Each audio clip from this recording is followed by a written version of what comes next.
कटरा की सभी सम्मानित जनता को प्यार भरा नमस्कार। अभी हमारी मौजूदगी डभौरा में है, शाहजहाँपुर की कटरा विधानसभा में। आज हमारे साथ सूर्य प्रताप सिंह सौरभ जी मौजूद हैं। 2027 के लिए चुनाव की तैयारी कर रहे हैं। कहीं ना कहीं पिछली बार भी चुनाव की तैयारी की थी। आज 2027 के चुनाव के बारे में चर्चा करेंगे और जानेंगे कटरा विधानसभा के क्या हालचाल है। सबसे पहले तो बहुत बहुत स्वागत है। बहुत बहुत धन्यवाद। कैसे हैं आप? बहुत बढ़िया हैं। आप कैसे हैं? मैं भी बढ़िया हूँ। राजनीतिक जीवन रहा है आपका? जी जी। आपके परिवार में शुरुआत से राजनीति रही है? जी। चाहे वो विधायक हो चाहे कोई भी हो। जी जी। पारिवारिक माहौल है, तमाम चीज़ें।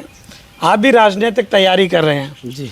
कैसा समीकरण बैठ रहा है आपका? 27 समीकरण बहुत अच्छा है। मैं कटरा की सभी सम्मानित जनता को पहले मेरा बहुत बहुत नमस्कार।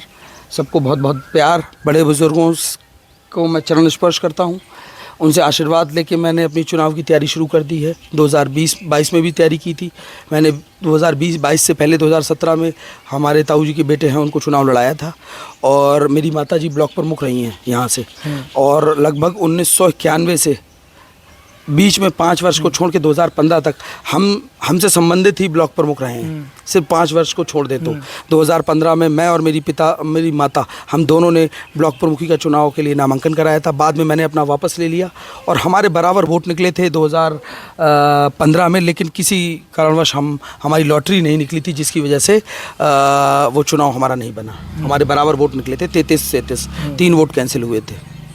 अच्छा, एक बात बता दीजिएगा, 27 की क्या तैयारी है? 27 की जी पूरी तैयारी है। मैं जब से आया हूँ, मेरे पिता का देहांत हुआ था 2014 दिसंबर में। 2015 मार्च से रहना यहाँ शुरू किया मैंने। शायद ही कोई ऐसा गांव हो जिसमें मैं 50-50, 100-100 बार नहीं गया हूँ। मैंने अनगिनत लोगों के सुख और दुख दोनों में शरीक हुआ हूँ। शादी में, लोगों के गमी में, लोगों के दुख में, लोगों के हर सुख दुख में मैंने उनके साथ उनकी आवाज़ उठाई है। किसी क्षेत्र से संबंधित, किसी थाने से संबंधित, किसी ब्लॉक से संबंधित, किसी तहसील से संबंधित जो भी कार्य मेरे लायक आया, जो मेरे पास आया, मैंने उसको कभी निराश होने जाने नहीं दिया। अच्छा, एक ये भी यहाँ पे चीज़ें सुनने में आ रही हैं जी। कैसी वो कौन सी पार्टी होगी जिससे आप टिकट लेंगे? देखिए, मेरे सारे बड़ा सवाल है, क्योंकि आप अगर फील्ड में जा रहे हैं तो जनता भी पूछती है। बिल्कुल सही बात। मैं अपनी कटरा क्षेत्र वासियों को सबको ये आश्वस्त करना चाहता हूँ कि पिछली बार किसी कारणवश मुझे सिंबल नहीं मिल पाया था और मेरा पूरा प्रयास है कि मैं सिंबल लाऊंगा और इस बार लड़ूंगा चुनाव। और मैं आश्वस्त करता हूँ कि जल्दी ही 2-3-4 महीनों में आपको कौन सा सिंबल मिलेगा, इसका आपका उत्तर का जवाब आपको मिल जाएगा। कौन सा हो सकता है? सपा, बसपा से भी आपको नाते जाने जाते हैं। जी जी जी। कांग्रेस से भी? हाँ, हमारा परिवार पूरा कांग्रेस में रहा। उसके बाद परिवार बीजेपी में चला गया तो हम सब ने बीजेपी को ही लड़ाया। बाकी सारे विकल्प अभी खुले हुए हैं, अभी देखिए क्या होता है। अच्छा, यहाँ की समस्याएं क्या क्या हैं कटरा विधानसभा की? देखिए, ये कटरा जो गांव है, यहाँ सबसे पहले तो आप ये समझिए, इसको 2-3 क्षेत्रों में डिवाइड कीजिए। एक खुदागंज क्षेत्र जिसकी अपनी अलग समस्या है। उसकी समस्या क्या है? वहाँ देवरा नदी है, जिसको आप शाहजहाँपुर में शायद शारदा नदी कहते हैं। और वहाँ पे इतना कटाव होता है, आप चले जाइए सूथा मझला साइड, वहाँ पे इतना कटाव होता है, आप आगे के गांव की तरफ नहीं बढ़ पाएंगे, आपको दूसरी रास्ता से होके जाना पड़ेगा। फिर आप आ जाइए खुदागंज से इधर जैंतीपुर साइड, यहाँ पे 2 नदियाँ हैं। एक बैगुल नदी जो गढ़िया लाई खेड़ा से शुरू होती है, और जो हमारा आखिरी क्षेत्र बुधवाना, शायद वहीं पे क्रॉस ख़त्म होती है नदी। उसके बाद फिर वो जलालाबाद साइड चली जाती है। यहाँ भी कटाव की समस्या है।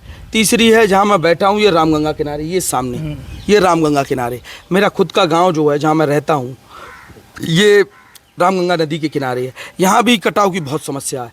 यहाँ सैलाब आता है, सैलाब प्रभावित क्षेत्र हैं ये, तो यहाँ सड़कें जर्जर हो जाती हैं। अभी आप मेरे गांव से आए होंगे, मेरी सड़क ही आपने देखी होगी, बहुत तो सड़क की भी समस्या है, कटाव की भी समस्या है।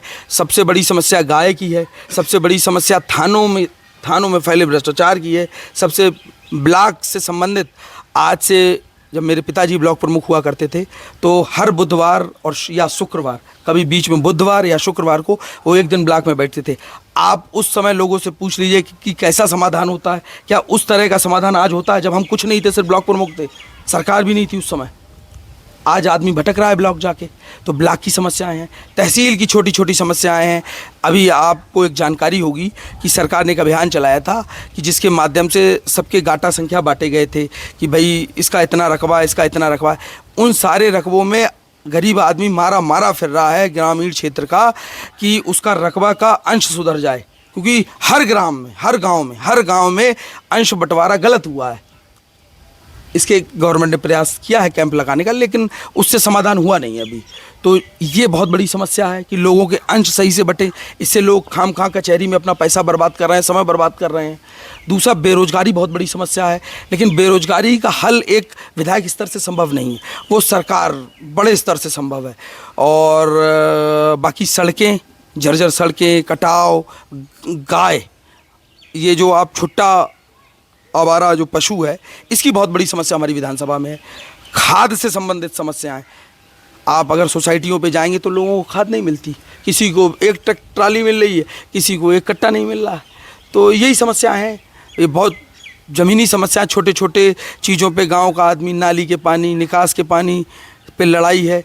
इन्हीं का समाधान करने की भूमिका में हम रहेंगे। अच्छा, एक बात और बताइए, आप चुनावी मूड में भी हैं, समस्याएं भी पता हैं, सभी चीज़ें हैं, क्या मुद्दे लेकर जनता के बीच में जा रहे हैं? आपके भी तो कोई मुद्दे होंगे जिससे लेकर कहीं ना कहीं आप चुनावी मैदान में जा रहे हो, जनता के बीच में उनकी समस्याएं सुन रहे हैं। आपके क्या मुद्दे हैं, प्रमुख मुद्दे? मेरे मुद्दे यही हैं कि मैं सबसे पहले तो मैं आपको ये बताना चाहूँगा, जितने प्रत्याशी हैं इस समय, जो पिछली बार चुनाव लड़े या जो भी प्रत्याशी हैं, शायद एक दो प्रत्याशियों को, कुछ प्रत्याशियों को छोड़ दें आप, तो ज़्यादातर लोग शहरों में रहते हैं, तो उन्हें ग्रामीण क्षेत्रों की समस्या नहीं पता। ये कटरा विधानसभा जो है, इसमें 90% ग्रामीण आबादी है। सिर्फ कटरा कस्बा लगता है, बाकी सारी 90% ग्रामीण आबादी रहती है हमारी विधानसभा में। तो मैं खुद गांव में रहता हूँ, मैं शाहजहाँपुर नहीं रहता, ना बरेली रहता हूँ, ना लखनऊ रहता हूँ, मैं डभौरा रहता हूँ। तो यहाँ विद्युत की क्या समस्या है? हम आपके लोचन नगरा ग्राम में हमारा पावर हाउस आज से 3-4 साल पहले पास होके पड़ा है, ज़मीन भी देख ली गई, सब कुछ देख लिया गया, लेकिन 4 साल से पावर हाउस नहीं बना। सड़कों की समस्या है, आप लोचन नगरा वाली सड़क ले लीजिए, दौलतपुर वाली सड़क ले लीजिए, दौलतपुर में जाइए, वहाँ भी आपको गांव के अंदर 2000 की आबादी रहती है, 3 दौलतपुर हैं, वहाँ पे आपको रोड का निकास नहीं मिलेगा। आप लोचन नगरा मधपुरी जाइए, वहाँ आज से 20 साल पहले हमारे पिता ने ही मिट्टी का कार्य कराया था। उसके बाद से वहाँ आप जाइए, खड़ंजा 2 साल पहले पड़ा, 2000-1500 की आबादी वहाँ भी रहती है। मटेना जाइए आप, वहाँ सर ऐसे तमाम गांव पड़े हैं जहाँ समस्याएं हैं। दूसरा, विद्युत समस्या आज की डेट में नए जो युवा पीढ़ी है हमारी, भारत युवाओं का देश कहा जाता है। इस युवाओं के देश में सबके पास आज मोबाइल फ़ोन है सब, लेकिन लाइट जब नहीं आती है 24 घंटे 36 घंटे, तो आदमी मारा घूमता है। एक दिन हल्की सी आंधी आ जाए, लू चल जाए, गेहूं की जब फसल तैयार होती है तो उस समय लू चलती है, लू के गेहूं की फसल पे आग ना लग जाए, पूरी दिन लाइट नहीं आती है। तो विद्युत समस्या एक बहुत बड़ी समस्या है। आवारा पशु बहुत बड़ी समस्या है हमारे क्षेत्र में, बहुत बड़ी समस्या है। मैंने आपको बताया है, थानों में तो वो बुरा हाल है कि आपको क्या बताएं, ब्लॉक में क्या हाल है आपको क्या बताएं। मैं इसी तरह से हर दिन एक दिन निश्चित करूँगा ब्लॉकों में बैठने के लिए। थाने से संबंधित मैं ये आश्वस्त करना चाहता हूँ अपने क्षेत्रवासियों को कि मैं उनके साथ कदम से कदम मिला के खड़ा रहूँगा। मेरा जब अच्छा समय आएगा तो भी खड़ा रहूँगा, मेरा जब ख़राब समय आया मैं तब भी उनके लिए खड़ा रहा। मेरे पिता खड़े रहे, तो मैं इन्हीं समस्याओं को लेके विधानसभा में जाऊँगा। अच्छा, क्या लग रहा है कौन सी पार्टी सही है? कांग्रेस से भी जुड़ाव रहा, बसपा, सपा, आज भाजपा चल रही है। देखिए, ऐसा है, हर पार्टी का एक समय होता है। 2009 से 14 अगर आप देखेंगे तो कांग्रेस का कार्यकाल अच्छा रहा है। अगर 2004 से 9 देखेंगे वो कार्यकाल भी अच्छा रहा। लेकिन 2000 जब 9 से 14 में आप जाएंगे तो 12 से 14 कुछ चीज़ें ऐसी हुई जिसकी वजह से उनको जाना पड़ा। नई ऊर्जा के साथ सबने भाजपा का स्वागत किया, भाजपा जीती, सरकार बनी। पहला कार्यकाल भाजपा का भी अच्छा रहा, दूसरा कार्यकाल भी ठीक ही रहा। अब समस्याएं यहाँ से भी लोगों को उत्पन्न होने लगी, तो बसपा का अपना शासनकाल रहा, उनकी पुलिस कानून व्यवस्था क्षेत्र में बहुत अच्छी रही। वर्तमान सरकार की कानून व्यवस्था भी बहुत अच्छी रही। और मैं आपको बताना चाहता हूँ कि विधानसभा में कानून व्यवस्था भी एक अच्छा खासा मुद्दा है।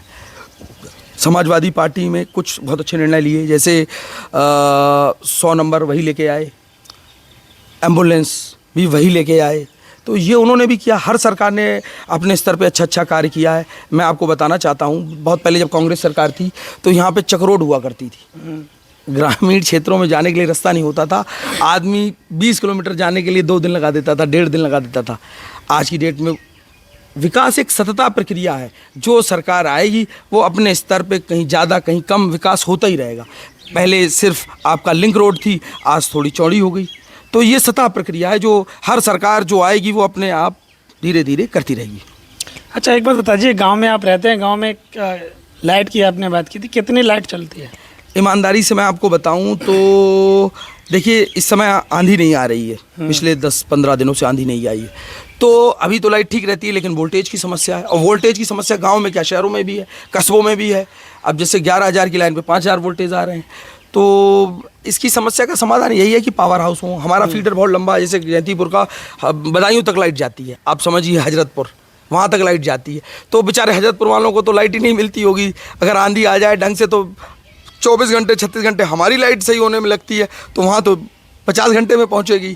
तो मेरे कहने का मतलब ये है कि बिजली तो रात में ही आप मान के चलो 7-8 घंटे, 10 घंटे, 12 घंटे के आसपास रहती है।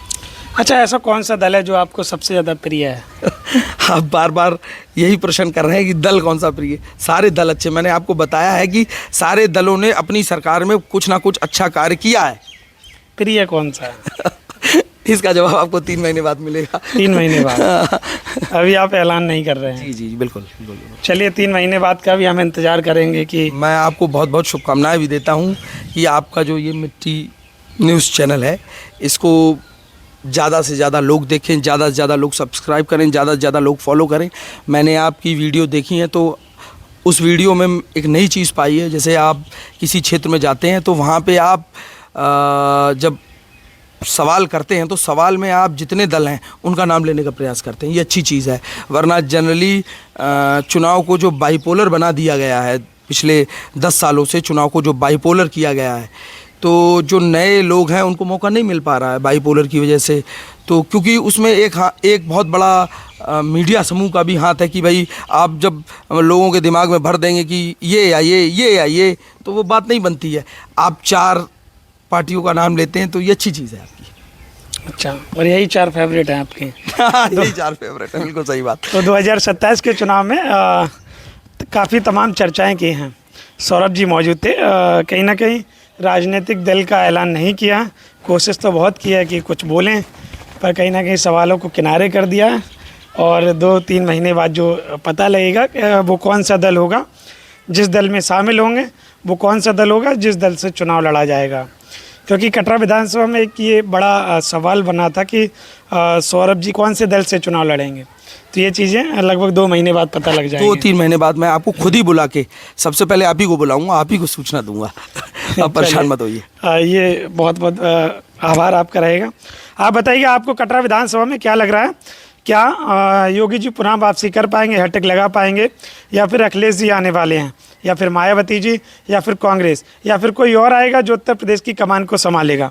आपको तय करना है। खास करके कटरा विधानसभा के जो भी आपके मुद्दे हों, आप सभी मुद्दे अपने कमेंट में साझा करिएगा। आपके सभी कमेंट हम सरकार तक पहुंचाने की कोशिश करेंगे, आपके विधायक तक पहुंचाने की कोशिश करेंगे, जो आपके चहेते जनप्रतिनिधि हैं उन तक पहुंचाने की कोशिश करेंगे।